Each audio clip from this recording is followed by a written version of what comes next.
Hello, everyone. I'm Dholaria from Vanderbilt University Medical Center in Nashville, Tennessee, USA.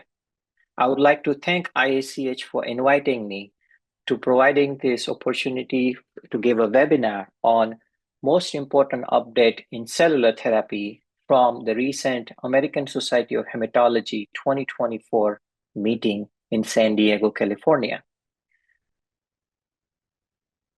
I would like to start my talk with acknowledgement. I want to thank all the investigators for their brilliant work and doing all these studies, which we're going to be covering in the next hour or so, and sharing their slides for this presentation, and also IACH and ASH for providing this wonderful education platform so that we can share this important update with the rest of the clinicians, nurses, and pharmacists across the globe. And most importantly, the patient for their courage and trust in the science and allowing us to put them on this groundbreaking breakthrough therapies and clinical trial, and also the sponsors for funding this amazing science. These are my disclosures. I'm a clinical investigator. So I work with several pharmaceutical companies to develop next generation cellular therapy product. This will be a brief overview of our talk today. I have selected the abstract based on the immediate clinical impact and novelty of the findings. I apologize if I have missed any important studies. I refer audience members to go to the ASH online platform, and it's still available to review any other studies they might be interested in it. And just for the sake of time, I have focused mainly on the cellular therapy studies in lymphoma as well as leukemia. For multiple myeloma, I encourage everybody to refer to Professor Moti's webinar from January 7th. And this is the link here. And he has already summarized really nicely about the next generation CAR T-cell therapy and relapsed refractory multiple myeloma there. So quickly moving on, the CAR T-cell therapy has been a game changer in the last 7-8 years. As you can see here, there is a rapid expansion and utility of this treatment across the different malignant hematology conditions. Most importantly, diffuse large B-cell lymphoma and acute lymphoblastic leukemia, and myeloma is quickly catching up here. We have now multiple FDA-approved CAR T-cell therapy. One of the first approved CAR T-cell therapy in lymphoma was Exa-cel, also known as Yescarta. And we have now long-term follow-up data from the ZUMA-1 showing potential curative nature of this therapy, where at 5-year overall survival of this patient was around 43%. Subsequently, the ZUMA-7 trial, which was a phase 3 trial, Exa-cel versus standard of care salvage chemo followed by autologous transplant, and relapse lymphoma showed that you can actually improve the survival of this patient at a second-line setting when you utilize the Yescarta CAR T-cell therapy. And there seems to be a signal that the earlier use of CAR T-cell therapy can lead to a better outcome. We also had a ZUMA-12 3-year follow-up, small study, but impressive results in high-risk patient population. And currently, Yescarta is being evaluated in frontline study, ZUMA-23. They just had that interim analysis going on right now, so we are eagerly awaiting the results. But here again, the long-term PFS seems to be better than what we have seen in ZUMA-1 and ZUMA-7. So we have come a long way with this CD19 CAR T-cell therapies, but there is still room for improvement.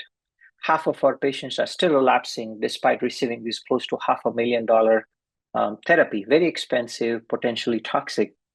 And what are the avenues for improvement? Most importantly, one issue we routinely run into the clinical practice is the manufacturing time.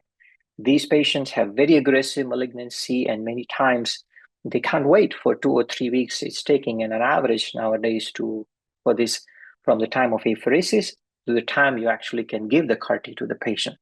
So we're going to be covering 3 abstracts which are presented at ASH 2024, focusing on this particular problem, trying to shorten the time from apheresis to the actual cell infusion. There are also a couple of abstracts we're going to cover later on, which is targeting novel tumor-associated antigen beyond CD19 to address the issue of post-CD19 CAR T cell relapse, as well as expanding the utility of CAR T in other lymphoid malignancy. So starting with the Novartis product, YTB323 or rapcaptogen autoleucel. This was a phase 2 update presented by Professor Riddell. This CAR T is, again, a CD19-based CAR T, but it is manufactured in their T-Charge platform, which leads to rapid manufacturing of this CAR T cell. The phase 1 study already had identified the recommended phase 2 dose. So in this abstract, author presented the data on 63 patients with lymphoma who were treated at this dose. This is a simple study design. They took adult patients with relapsed refractory diffuse large B-cell lymphoma.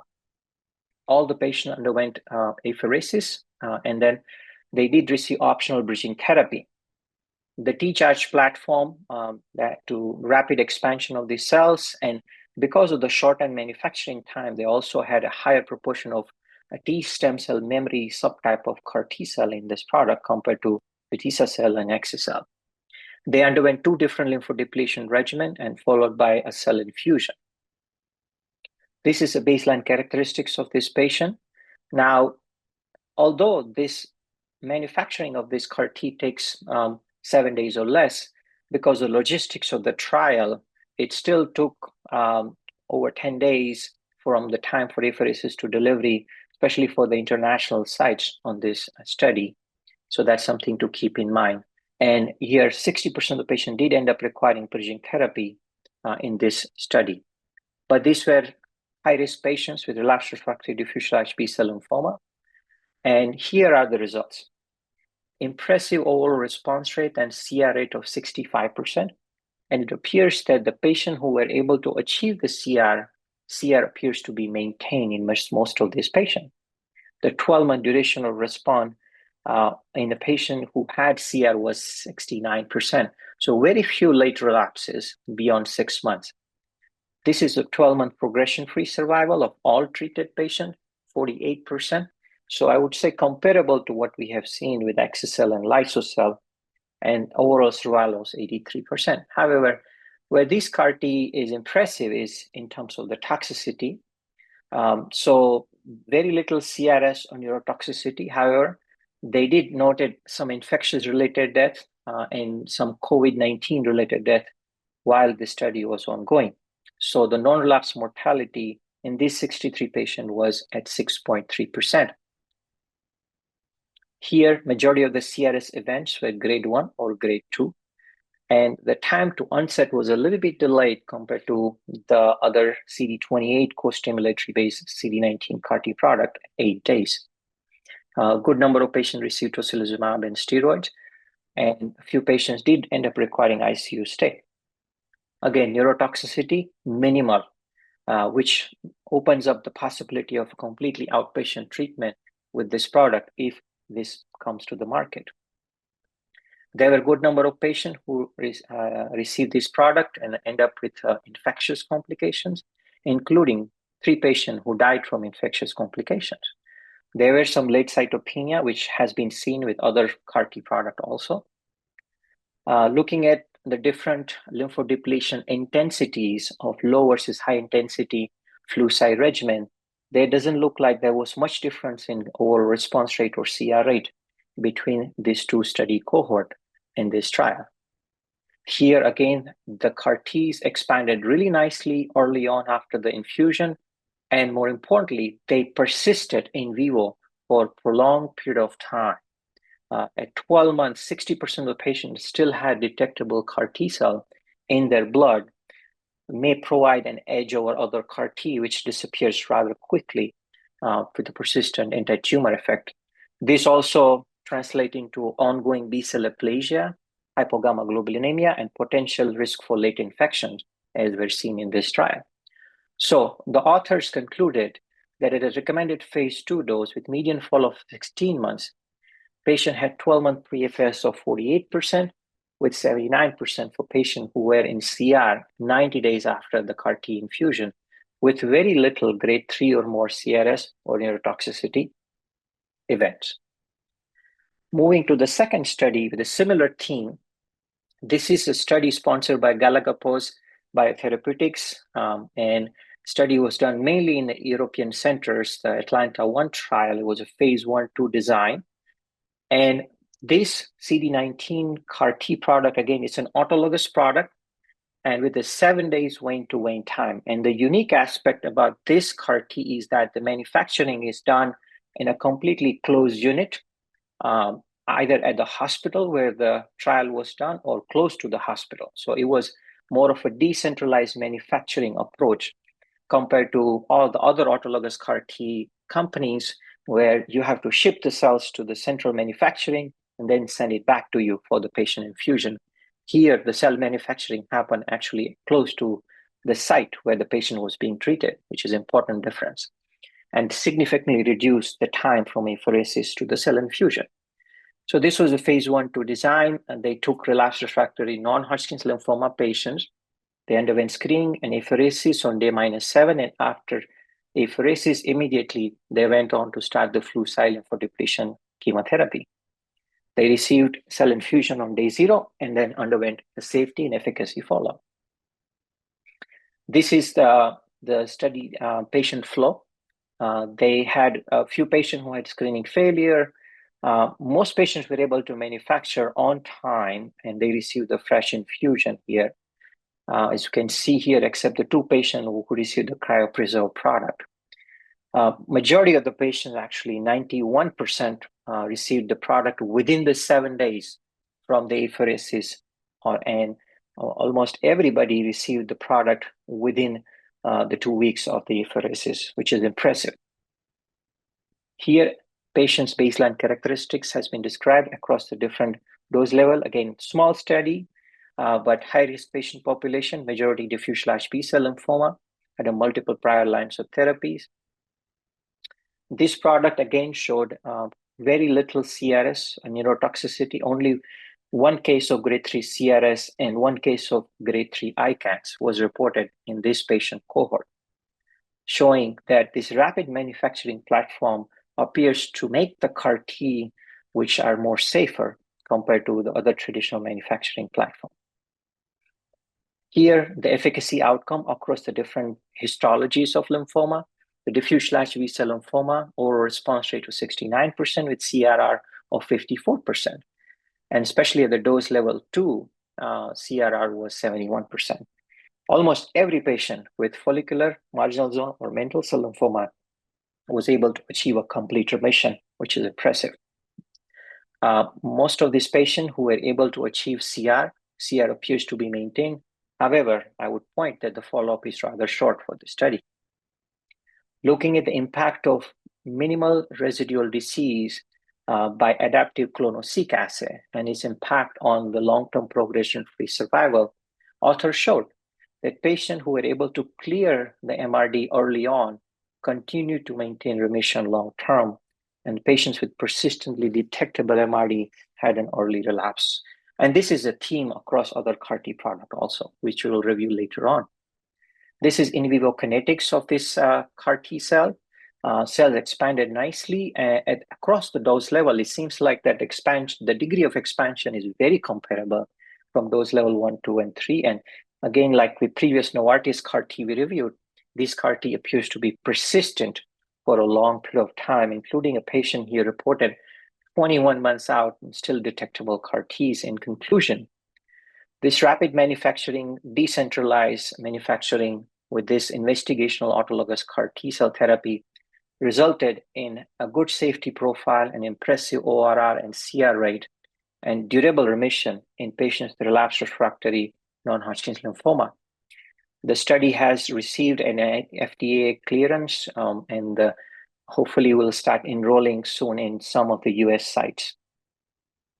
And the last abstract, which rapid manufacturing is a small phase 1 study which was presented by a company, Cure AI. They have this platform where they actually manufacture the CAR T less than a day. Here they use just peripheral blood draw and lead to rapid T cell activation and genes transduction. And without expansion, these cells are given to the patient, significantly cutting down the time it takes to manufacture the CAR T. This is their proprietary cell design showing some animal data with on-target anti-tumor activity of this CAR T. Small trial, 10 patient results were presented, relapsed refractory patients with different B-cell non-Hodgkin's lymphoma. Patient received flu-cy lymphodepletion followed by cell infusion.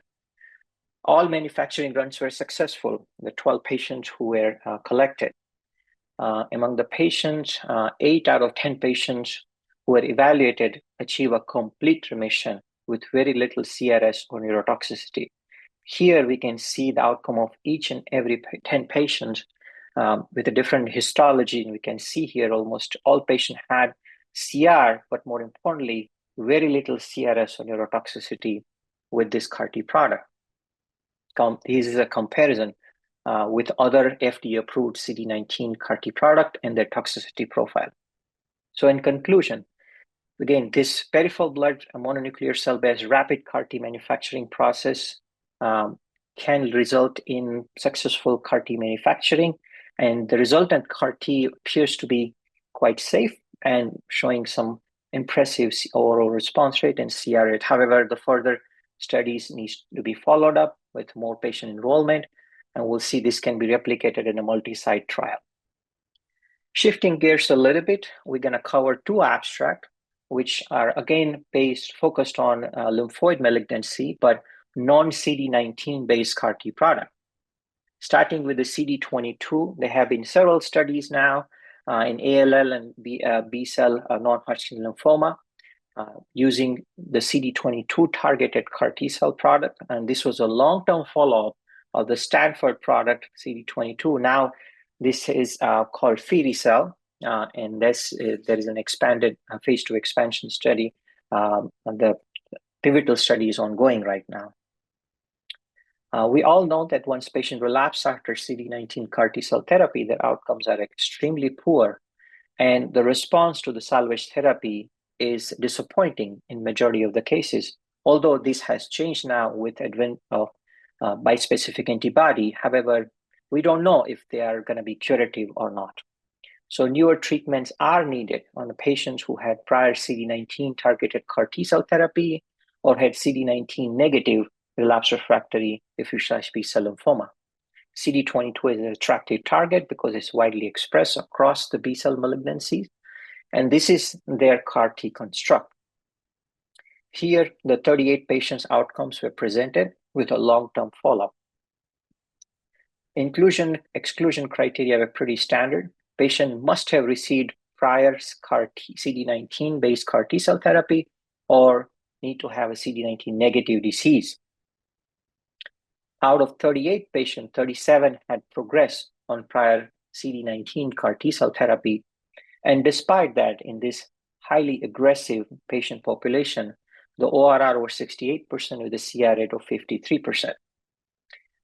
At recommended phase 2 dose, which is a million CD22 CAR per kilogram, which was a dose level 1, and that's what companies moving forward with, there were no grade 3 or higher CRS, ICANS, or immune effector cell-associated hemophagocytic syndrome. Again, that's one of the unique side effects of this CD22-based CAR T, which we have seen with other trials also, which is the hemophagocytic lymphohistiocytic syndrome, as well as capillary leak syndrome, which has been described with this CD22-based CAR T product. Looking at the long-term progression-free survival, similar theme among the patients who were able to achieve a complete remission. Most remission lasted for a long period of time, with very few late relapses. With progression-free survival, with a median follow-up of 39 months, the overall progression-free survival was quite impressive. You can see here in the Kaplan-Meier curve, close to 30-35% of patients were still maintaining the remission. Looking at the 3-year PFS of 30% here, patients who were in CR, 53% of patients maintained the remission, with only 4 patients relapsing later on after the CR. This is the overall survival. Again, most patients who were able to achieve a CR continue to do well. Now, next few slides, we're going to cover some of the toxicity aspect of this product. There were a decent number of patients who developed secondary myeloid malignancy. This has been described again with other CAR T product also, and especially in this trial, most patients had received 2 CAR T cells. The non-relapse mortality was 14%, with some patients dying from the second malignancy, some cardiac event, and some infection-related death here, highlighting that these are heavily pretreated patient populations, needs extremely close monitoring. And looking at some of the immune profiling after the CD22 CAR infusion, it appears that there is a prolonged CD4 cytopenia after the infusion, with very few patients actually having a decent immunoglobulin reconstitution, requiring them to go on scheduled IVIG infusions to prevent the infection. Among the patients, the cytopenias were recovered in most patients, and the author concluded that despite the failure of CAR-19, the CD22 CAR can provide a durable remission and potentially cure a subset of patients. However, with a caution that this therapy can result in prolonged immune paresis and need for immunoglobulin replacement. CD30 has been widely expressed in Hodgkin's lymphoma, many T-cell malignancy, cutaneous T-cell lymphoma, and so far there's few studies which has been published and presented targeting this antigen. Dr. Grover presented the data from the novel institutional CD30 CAR T-cell co-expressing CCR4 chemokine receptor in patients with relapsed refractory Hodgkin's lymphoma. And this is their group's prior study, which was published in JCO now in 2020. They have shown proof of concept that this CAR T construct is effective in relapsed refractory Hodgkin's patient and getting them into CR. The problem is majority of the patients will still end up relapsing with 1-year PFS of 36%, but if you keep following this patient, most patients had relapsed despite having an initial CR. So this new CAR T construct is trying to solve that problem. How can we get the CR and maintain it? Now we know one of the problems with Hodgkin's lymphoma is this immune microenvironment, which is quite immunosuppressive. That is the reason why the checkpoint inhibitors quite work well in this disease.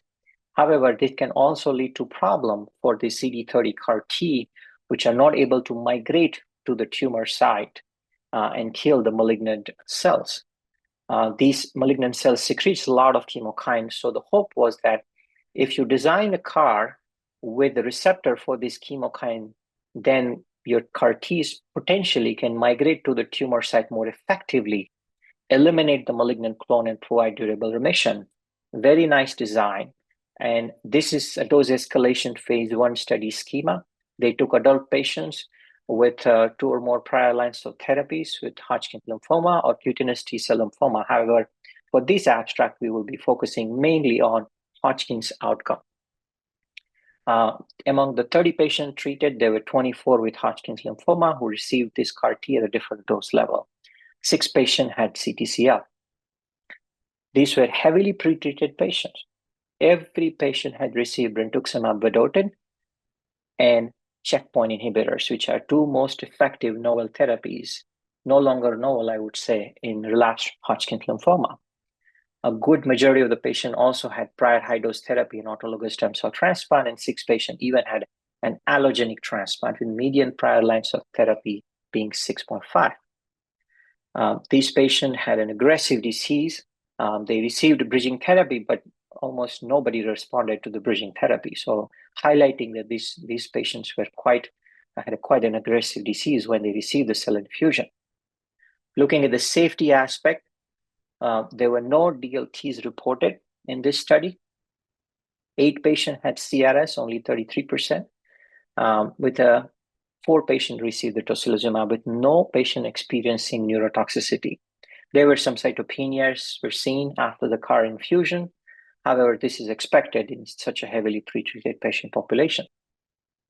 Looking at the efficacy outcome after a single infusion of the CD30 CCR4 co-expressing CAR T cell, the ORR was 92% with a CR in 67% of the patients, which is quite impressive in my opinion. Looking at the progression-free survival, however, I was a bit disappointed looking at the curve, who looks very similar to their prior CD30 CAR T, where despite achieving a CR, patient appears to be relapsing. So there might be some room for improvement here again. This is a long-term follow-up of 34 months with a median PFS of 6.4 months. There were definitely few patients who had a durable remission after achieving a CR. However, majority of the patients with CR were still relapsing in this study, at least, except these few patients who had durable remission. In vivo kinetics showed across all those levels, compared to just CD30 CAR, this CCR4 CD30 CAR has better persistent in vivo.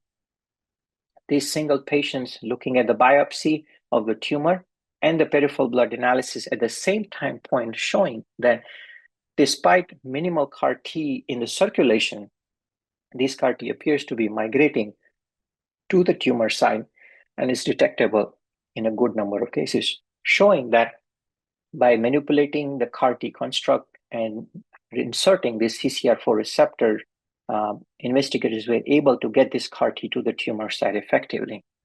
So in conclusion, this phase 1 study showed that CCR4 CD30 CARs were safe with high overall response rate in CR. However, the durability is still limited in only a handful of patients. This CAR T construct appears to be cell expansion is nice and it's quite persistent and there's a phase 2 study going on right now. Now, focusing on acute lymphoblastic leukemia, we're going to be covering a few abstracts. Obe-cel is the most recently FDA-approved CAR T-cell therapy, just a month before ASH 2024. It is now FDA-approved for adult patients with relapsed refractory B-cell acute lymphoblastic leukemia. Here, Professor Jabbour presented the outcome from the Felix trial showing the impact of MRD in a long-term durability of remission.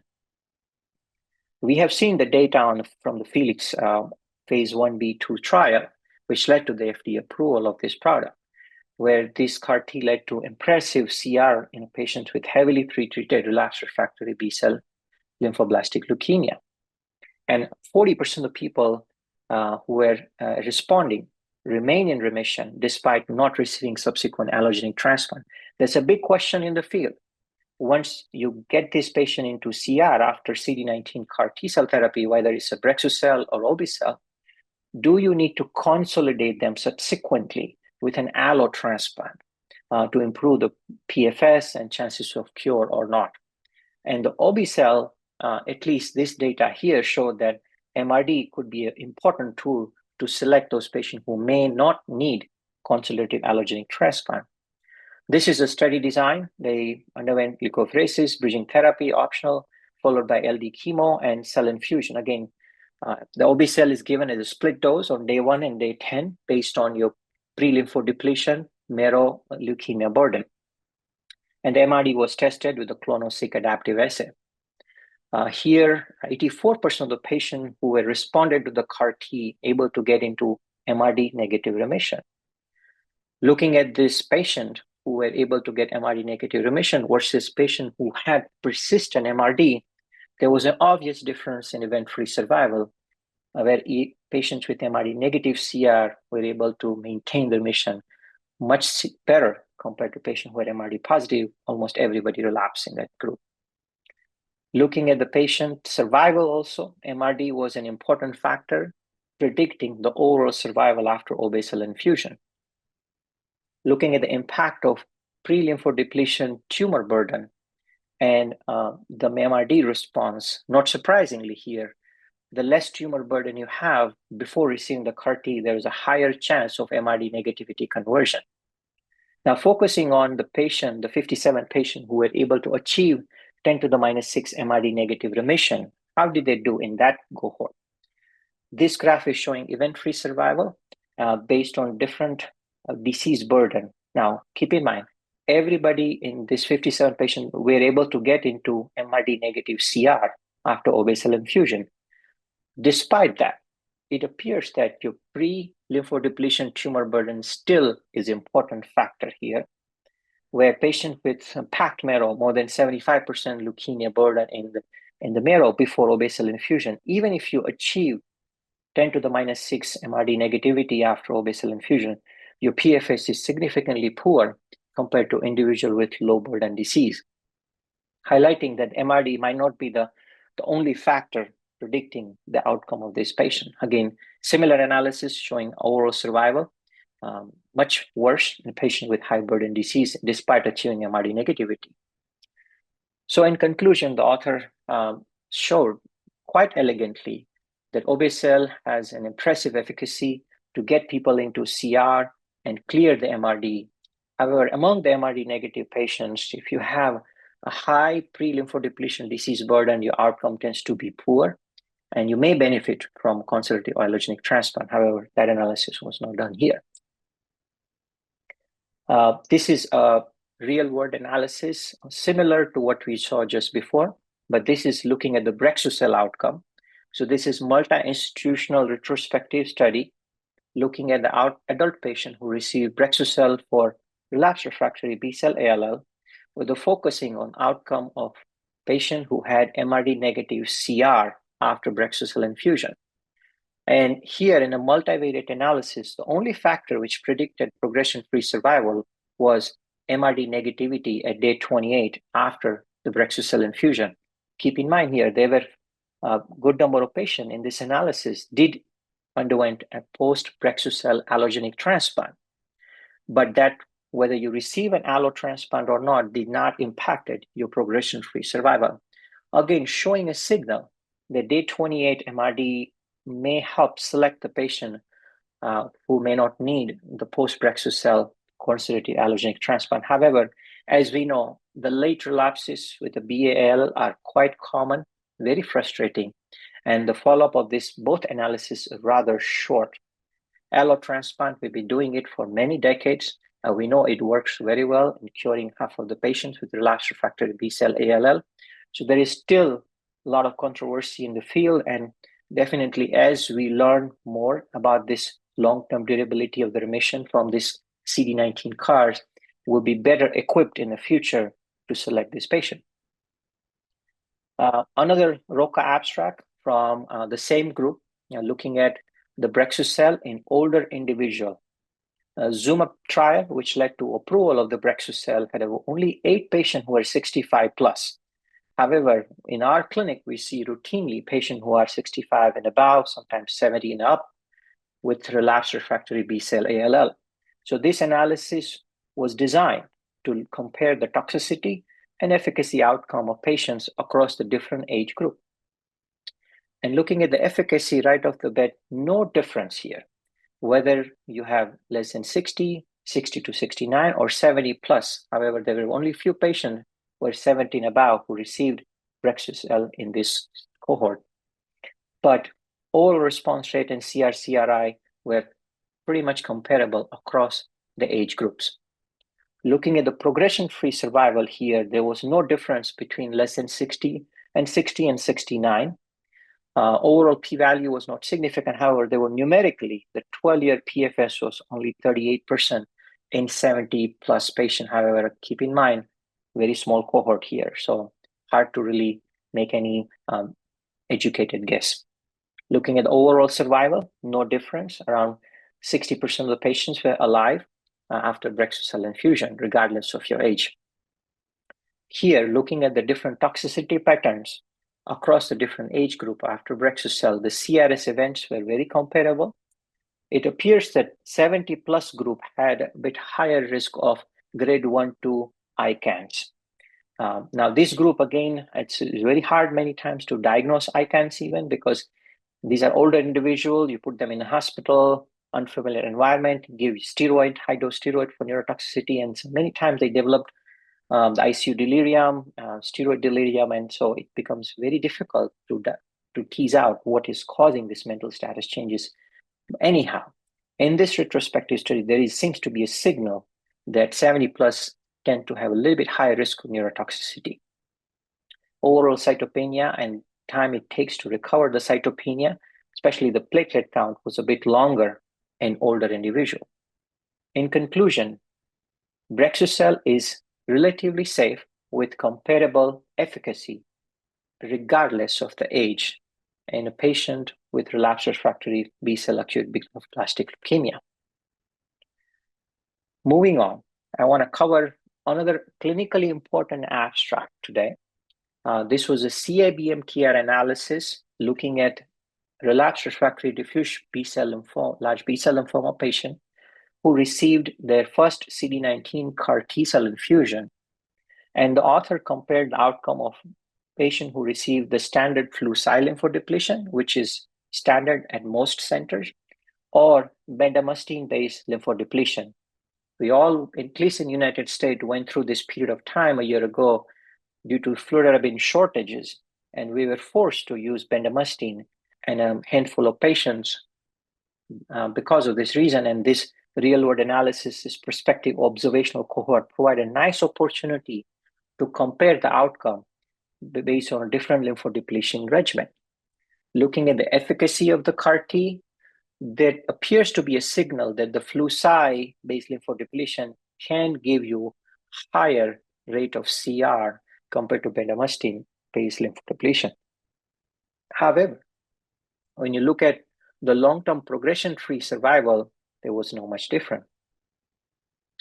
The toxicity, there was less risk of CRS, neurotoxicity, and prolonged cytopenia in the patient who received bendamustine for lymphodepletion compared to Flu/Cy.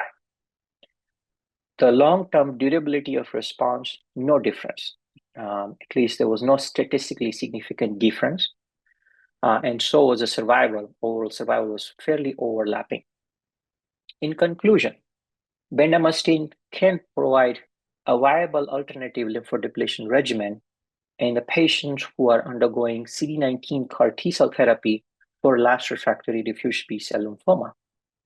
It appears that your CR rate might be slightly lower when you use the bendamustine, but an advantage is that less risk of CRS, neurotoxicity, and prolonged cytopenia compared to the standard Flu/Cy.